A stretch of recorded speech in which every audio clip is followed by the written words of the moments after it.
The Ego Trap. Why your intelligence is the main reason you are failing.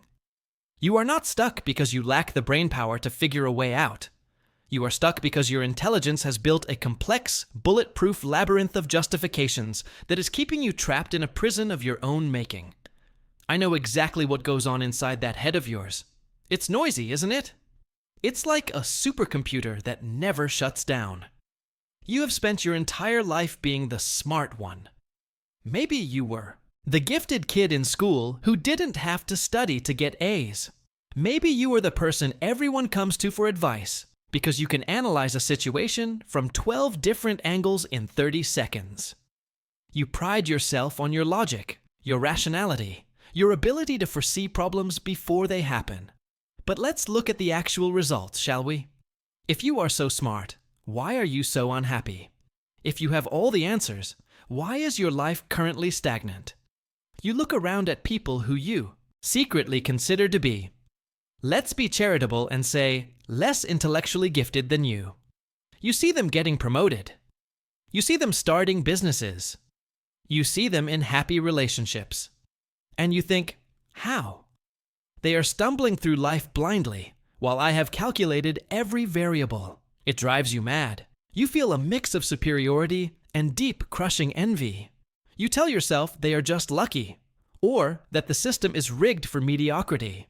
But deep down, there is a terrifying thought scratching at the back of your mind. What if my intelligence isn't my superpower? What if it's my handicap?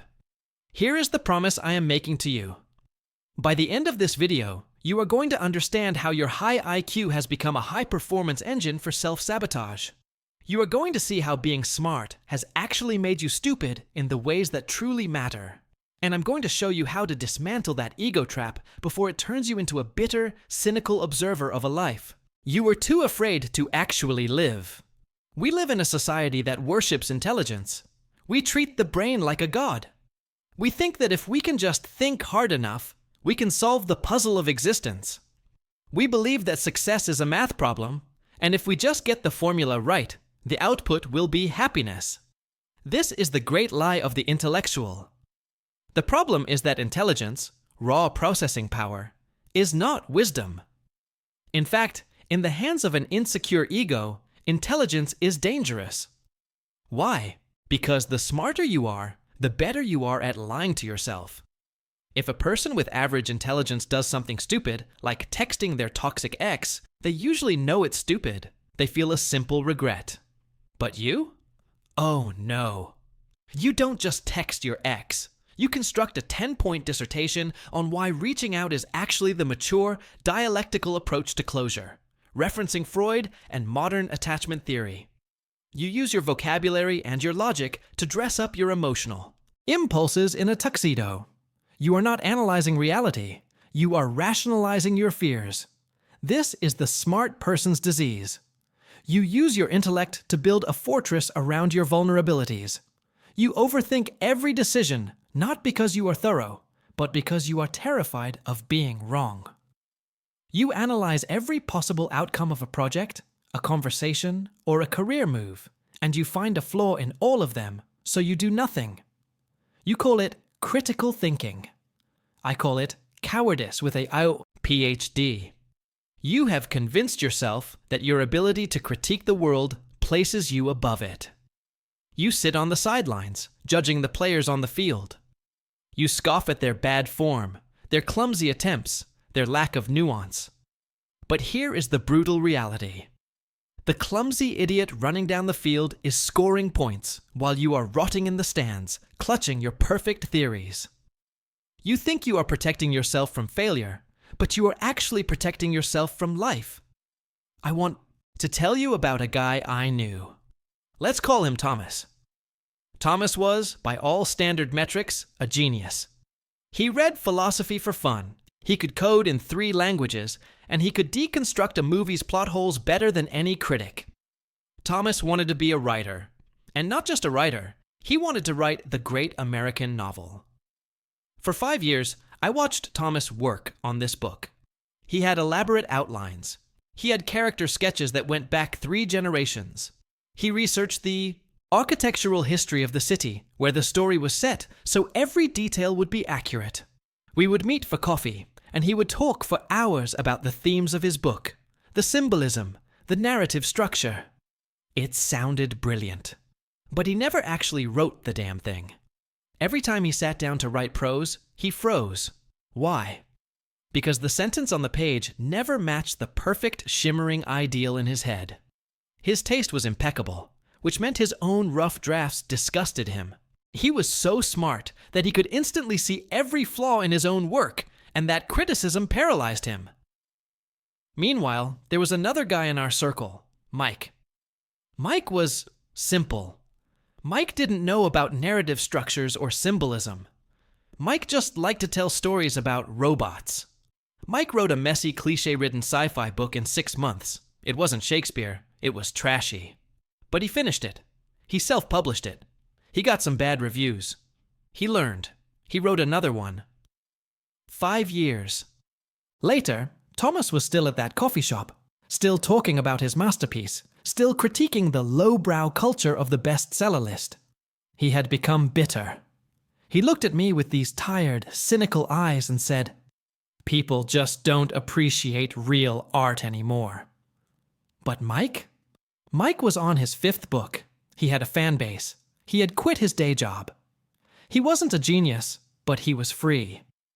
The turning point for me was realizing that Thomas wasn't a victim of a dumb culture. He was a victim of his own ego. He was so attached to the identity of being the brilliant writer that he couldn't risk producing a mediocre page that might prove him wrong. He chose the safety of the fantasy over the messiness of reality. He died a genius in his own mind and a nobody in the real world. This tragedy of the intellect is not a new phenomenon. The ancient Greeks were obsessed with it. They had a word for the specific kind of blindness that affects the powerful and the clever. Hubris. We usually think hubris means arrogance, like bragging. But in Greek tragedy, hubris was more specific. It was a disconnect from reality caused by an overinflation of the self. It was the moment Oedipus, the smartest man in the story, the man who solved the riddle of the Sphinx, decided he could outsmart the gods and outrun his fate. Oedipus is the patron saint of the ego trap. He was an investigator, a solver of puzzles.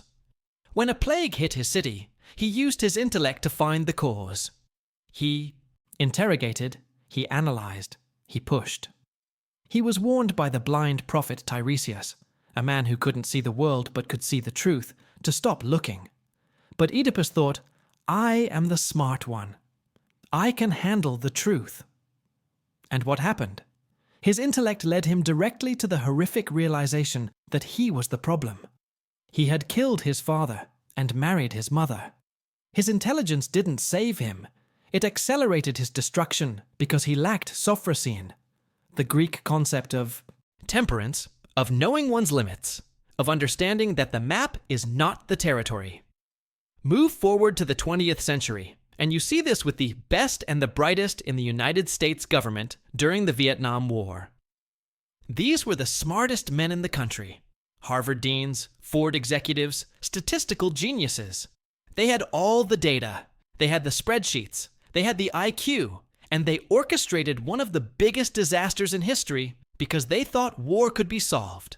Like an algebra equation. They couldn't understand the human, irrational, messy variables of morale and culture because those things didn't fit into their smart little models. This is the rationalist's delusion. It is the belief that if you cannot measure it or explain it logically, it doesn't exist. It is the arrogance of the brain trying to colonize the heart. And just like Oedipus, just like the planners of Vietnam, your insistence that your logic is the only ruler of the world is blinding. You to the cliff you are about to walk off. You need to uninstall the operating system you have been running since childhood. It is buggy, and it is crashing your life. Here is the hidden manual for escaping the ego trap. Rule number 1. The map is not the territory. Your intelligence creates a map of reality. It is a simulation. It is a sketch. It is not reality. Smart people often fall in love with their maps and get angry when the terrain doesn't match. They yell at the mountain for being in the wrong place. You need to understand that your logic is a reduction of the world, not the world itself. When reality conflicts with your theory, reality is always right, and your theory is always wrong. Stop trying to debate with existence. Rule number 2. I don't know is the doorway to power. The ego hates uncertainty. It fills the gaps with assumptions just to feel safe. But the moment you think you know everything about a situation, why your partner is mad, why your boss is an idiot, why the market crashed, you stop learning. You become calcified. The most powerful phrase a smart person can learn is, I don't know. It is not an admission of defeat. It is a declaration of curiosity. It clears the cache. It allows new data to enter the system. Rule number 3. Action is the only truth. You can simulate a fight in your head 1,000 times, but until you get punched in the face, you know nothing about fighting. You can plan a business on paper for a decade, but until you sell one, thing to one person, you know nothing about business. The universe does not reward your potential. It rewards your kinetic energy.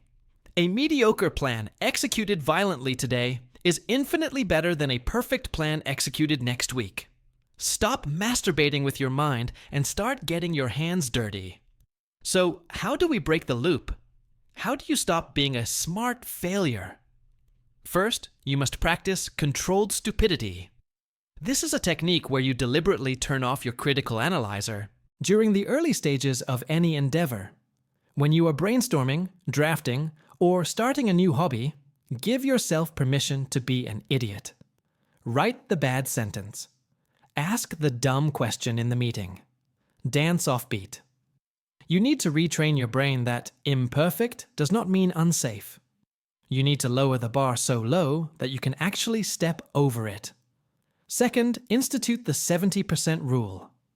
Smart people wait for 100% certainty or 100% quality. That is death.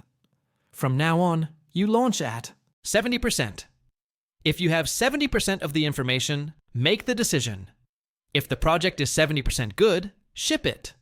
The remaining 30% is learned in the field through the feedback of pain and failure. You cannot learn that last 30% in your library. You have to buy it with the currency of action. Third, find a reality anchor. You need a friend, a mentor, or a partner who is not impressed by your bullshit. Someone who doesn't care about your vocabulary or your IQ. You need a mic. When you start spinning a Fiowarus, complex web of rationalizations about why you can't apply for that job or why you shouldn't go to the gym, you need someone who will look at you and say, "You're just scared. Shut up and do it." You need to be humbled. You need to seek out environments where you are the dumbest person in the room, not intellectually, but experientially. Go learn Brazilian Jiu-Jitsu. Go learn to paint. Go somewhere where your logic cannot save you, and you have to rely on your body and your intuition.